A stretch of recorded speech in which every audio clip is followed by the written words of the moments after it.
Hello दोस्तों, नमस्कार। स्वागत है आप सभी का एजुकेशन मंत्रा में। दोस्तों, इस वीडियो में हम तमाम सारी लेटेस्ट अपडेट के बारे में चर्चा करने वाले हैं। स्पेशली बात करेंगे एडेड जूनियर शिक्षक भर्ती दोबारा आवेदन, NIOS DLED यूपीटेट मामला और 80,000 रिकॉर्ड तोड़ रजिस्ट्रेशन और TT आजीवन मान्यता पर। तो चलिए सारी अपडेट्स पर एक साथ डिस्कशन करते हैं। और सबसे पहले यहाँ पर हम बात करने वाले हैं एडेड जूनियर शिक्षक भर्ती के बारे में। दोस्तों, एडेड जूनियर शिक्षक भर्ती एक विवाद का विषय बनती हुई जा रही है, क्योंकि यहाँ पर पहले से ही 50% से जो कम वाले छात्र थे स्नातक में, उनको रोका गया PNP के तहत। और ये अक्सर ऐसा होता है कि सर्कुलर्स को ध्यान नहीं दिया जाता, हाई कोर्ट के ऑर्डर को ध्यान नहीं दिया जाता, NCT की गाइडलाइंस को देखा नहीं जाता और ऐसी कंडीशंस लाद दी जाती हैं जिससे स्टूडेंट्स काफ़ी परेशान होते हैं और वो कोर्ट का दरवाज़ा खटखटाते हैं।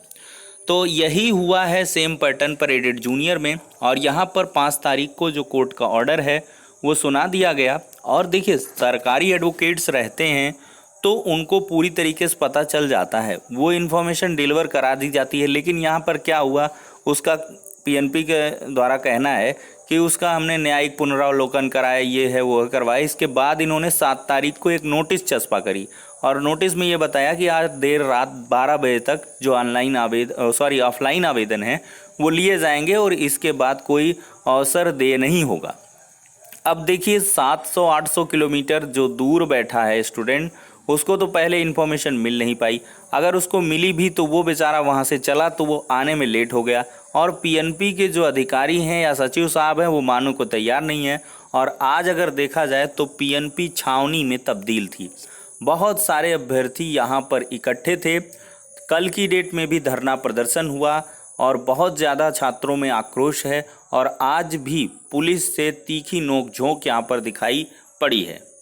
तो देख सकते हैं यहाँ पर दोस्तों, भारी संख्या में कितने स्टूडेंट्स यहाँ पर मौजूद हैं।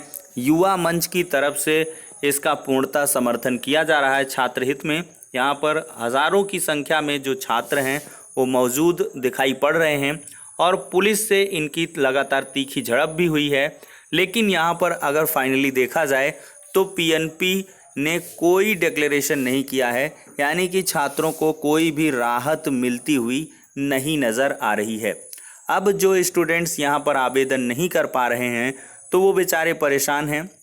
और मुझे तो चाहिए भाई, इसमें कौन सा पहाड़ टूट पड़ रहा है। आप कह रहे हैं कि कोर्ट की अवमानना हो जाएगी। अब भाई, जब कोर्ट ने समय दिया था 7 तारीख तक का, तो आप शासन स्तर पर हैं, वहाँ से अप्रूवल लेकर के ये समस्याओं को पॉइंट आउट करते हुए आप एक सर्कुलर जारी कर सकते हैं, ऑनलाइन आवेदन ले सकते हैं। लेकिन ऐसा छात्र हित में नहीं किया जा रहा है। अगर ऑनलाइन आवेदन ले लिया जाता 1 से 2 दिन का तो बेहतरीन रहता, सब लोग पार्टिसिपेट हो जाते। भाई, परीक्षा ही तो दे रहे हैं, कौन सा यहाँ पे सिलेक्शन ले रहे हैं। और सरकार के लिए, संस्था के लिए, बोर्ड के लिए तो सारे स्टूडेंट्स एक समान होते हैं। जितने ज़्यादा से ज़्यादा लोग पार्टिसिपेट करेंगे उतना ही बेहतर होगा। लेकिन पता नहीं क्यों यहाँ पर राहत अभी तक नहीं मिल पाई है। अब देखते हैं निकट समय में यहाँ पर क्या कुछ होता है। जो भी जैसी भी अपडेट निकल के आएगी आप सभी को एजुकेशन मंत्रा के माध्यम से प्रोवाइड की जाएगी। अब दोस्तों, यहाँ पर एक और पचड़ा देखिए, services single 23420 Ajit Kumar Tiwari and others का ये मामला है। और ऑनरेबल जस्टिस दिनेश कुमार सिंह जी की ये बेंच में गया था और मामला है NIOS DLED से जुड़ा हुआ। इसमें दोस्तों फाइनली जो ऑर्डर है वो आ चुका है। देखिए, ऑर्डर में भी NCT, NIOS, ODL यही चीज़ें हैं। TT 2021 के नोटिफिकेशन में इनको जो है शामिल नहीं किया गया। तो finally Learned Counsel for the petitioner submit that the petitioner have already qualified TET examination in year 2019. The state government has issued advertisement for holding examination of UP TET for the year 2021. Last date of submitting the application is 27/10/2021. He therefore submits that in view of the aforesaid letter issued by the NCT, the petitioner should be permitted to apply in pursuance of the advertisement dated 4/10/2021 to participate in UP TET 2021.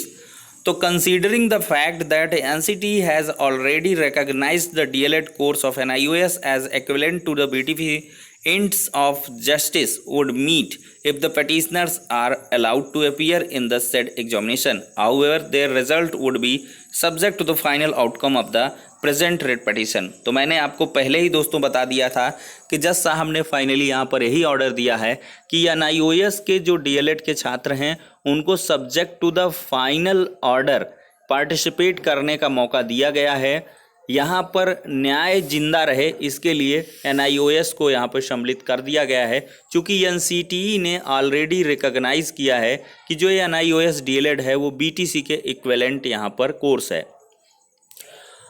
यहाँ पर 4 week time is granted file counter affidavit, 2 week time thereafter shall be available to file rejoinder affidavit.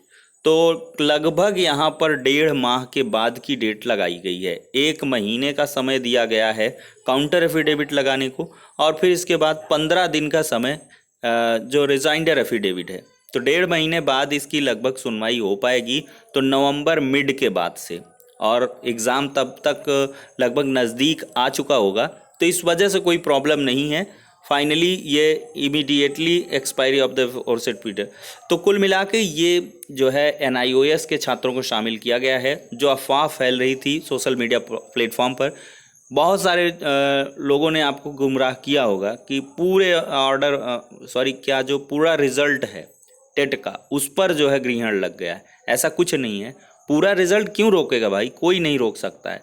मैंने आपको explanation भी दी थी, लेकिन भाई हो जाता है कि जब बहुत हो हल्ला मचता है तो ये होता है कि मे बी जो एडवोकेट्स से हमने कांटेक्ट किया या छात्रों के एडवोकेट थे वो हो सकता है गलत हों, कभी कभी सुनने में फेर हो जाता है। लेकिन एक बारीक तरीके से देखा जाए तो NIOS के रिज़ल्ट पर रोक लग सकती थी, ये यूजुअल था, लेकिन पूरे रिज़ल्ट पर रोक ये नहीं समझ में आता था।